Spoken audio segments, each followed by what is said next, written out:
E finalmente è arrivata la collab tra Warhammer 40.000 e Helldivers 2. Con l'aggiornamento The Void of Liberty, privo di libertà, sembra proprio che gli sviluppatori ad Arrowhead vogliano provare a mettere delle pezze a tutte le situazioni scomode che hanno allontanato i giocatori negli scorsi mesi. Io sono Tiranno Matto e non posso che dirvi ben ritrovati qui sul canale. Se non lo sapete, a me interessa il rapporto gamer to gamer. Non si parla senza aver prima sperimentato, giocato e compreso ciò di cui si vuole trattare, cosa che molti sulla piattaforma un po' dimenticano. Infatti, per dare questa lettura e le mie impressioni, ho giocato già qualche ora oggi, ma ci rivediamo qui sul canale in serata con la live gameplay dell'aggiornamento. Mentre nel video di adesso vorrei dare una lettura assieme a voi della situazione passata, presente e futura di questo shooter cooperativo PvE. Sarà veramente una patch salvagente che vuole attirare i fedelissimi con i contenuti in collaborazione con Warhammer, o forse al contempo anche andare ad arpionare giocatori da Space Marine 2 e Darktide? Riflettiamoci un pochino, anche se è molto raro per degli Helldivers mantenere delle particelle di sodio. Come al solito, nel rispetto del vostro tempo, dritto al sodo. O avrei dovuto dire dritto al sodio per riallacciarmi alla battuta di prima. Vabbè, fa niente. Beh, allora, di che si tratta? Di un aggiornamento imponente, è il settimo, il più grande, ma cosa ci offre davvero? Facciamo chiarezza, andiamo a vedere punto per punto, partendo prima di tutto dai nuovi nemici illuminati. C'è una nuova campagna che riguarda l'espansione del Void, il vuoto, da cui il gioco di parole del titolo dell'aggiornamento. Gli illuminati sono quella fazione, chiamata anche Seppie, hanno aggiunto due nuovi nemici per la fazione, oltre che vari bilanciamenti per renderla un pochino più godibile, dato che quasi nessuno la gioca mai. Infatti il fronte delle seppie è sempre spopolato. I due nuovi nemici sono il Crusher, il frantumatore, che è un costrutto di carne corazzato con un bastone pesantissimo che mazza via gli Helldivers in un'esplosione totale, molto molto pericoloso e molto difficile da battere perché rigenera la sua vita. E poi il Wretch, il miserabile, che sembra uscito da un incubo pazzesco, da Dead Space. È una creatura estremamente rapida ed inarrestabile che arriva in branco e ci può cogliere alla sprovvista.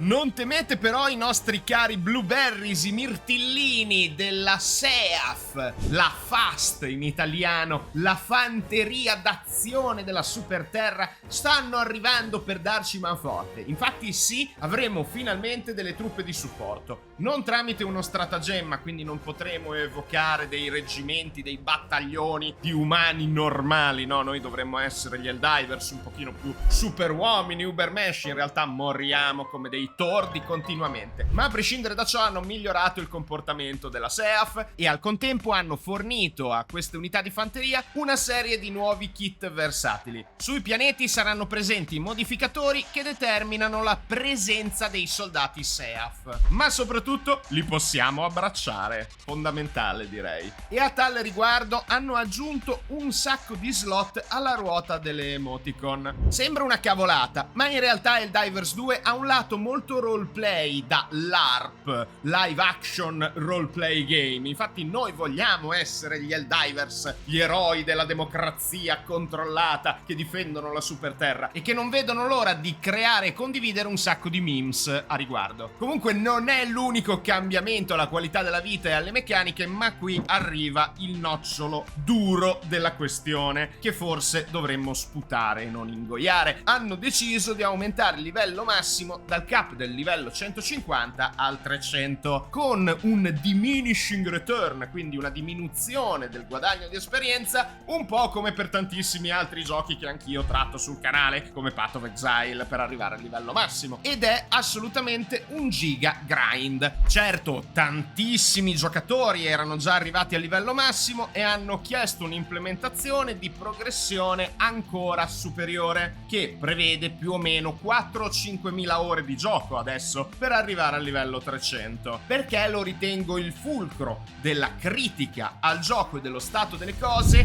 Beh, apriamo il vaso di Pandora. Io ho abbandonato il gioco diversi mesi or sono per una serie di situazioni. Prima di tutto perché mi sono reso conto che i grandi ordini maggiori nella guerra galattica erano estremamente pilotati da Arrowhead, che cancellando quell'esperienza più alla campagna di Dungeons and Dragons comunitaria che ha creato il fenomeno Helldivers 2, cioè la libertà per i giocatori di organizzarsi tramite i forum, Reddit, Steam stesso, la chat di gioco o addirittura proprio la mappa galattica per determinare dei fronti sui quali combattere, creare delle storie come Malevolon Creek, e ve ne avevo già parlato in passato. Io detesto il concetto di fear of missing out nei videogiochi quando si parla di cosmetici, ma ho sempre pensato che invece gli eventi vissuti in gioco rappresentino tutto un altro tipo di FOMO positiva, che dovrebbe invece mantenere la player retention, coinvolgerci nel ritornare a giocare a un titolo che magari avevamo messo un attimo da parte per giocare ad altro o per vivere la vita e toccare un po' di erbetta.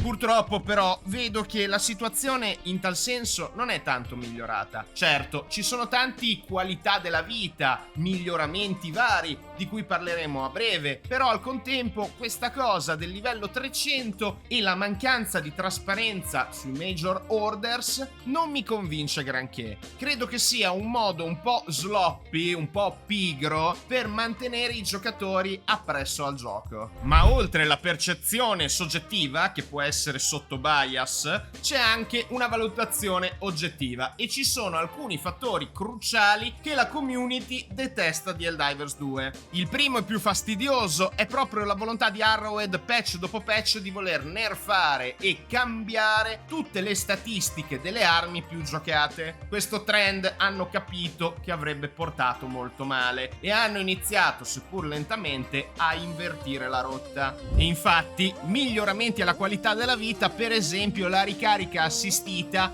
con il clip veloce che viene introdotta per tantissime armi, e anche l'introduzione di mini icone nella selezione del loadout per fare ulteriore chiarezza sul tipo di arma di supporto. Hanno sistemato bug e problemi con veicoli come il Gator, hanno ridotto i tempi di animazione dell'atterraggio pesante e dello steam, e per rispondere alla critica delle armi sempre nerfate hanno deciso di dare dei buff soprattutto alle armi che non sono all'interno di un titolo di guerra e che magari erano un pochino più da normi standard. Ma il secondo fattore cruciale che ha allontanato buona parte dei giocatori è stata la poca trasparenza e volontà di amministrare una community in cui esiste anche una frangia tossica. Ci sono stati fatti molto gravi che hanno avuto anche ripercussioni sulla vita privata di alcuni giocatori. Non mi piacque per nulla come Arrowhead gestì la cosa ai tempi.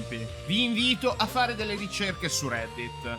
Non ve ne voglio parlare perché vorrei rimanere propositivo e concentrato sulla patch di oggi, che sembra proprio essere un salvagente per la situazione, perché come vi ho appena detto effettivamente hanno fatto dei passi verso la community con questo aggiornamento. Un aggiornamento che ha in sé tante piccole cose che sommate effettivamente fanno la differenza. E poi parliamoci chiaro, l'ultimo grande aggiornamento risale a febbraio, quindi ce ne hanno messo di tempo, nonostante siano usciti 2 Warbond che vorrei recuperare prima o poi. Intanto però è arrivato il momento di notare l'elefante nella stanza, cioè il fanservice da Warhammeristi che Arrowhead ha voluto fare verso i propri giocatori. Lo sappiamo, Helldivers 2 si ispira molto a Warhammer 40.000 e un po' a tutta la science fiction pop culture. Era già nell'aria che sarebbe arrivata questa collaborazione con il titolo di guerra Castellan Creed, la dottrina Castellano. Certo, molti di voi magari avrebbero preferito gli Space Marine, però era improbabile. Hanno scelto i poster boys della Guardia Imperiale, dell'Astra Militarum, ovvero i Kasrkin Cadiani. Ho provato le nuove armi e posso garantirvi che il fucile laser è estremamente lore friendly, fa pietà, non è giocabile, quindi va bene, è un fucile laser della Guardia Imperiale. Però al contempo la pistola Bolter sembra veramente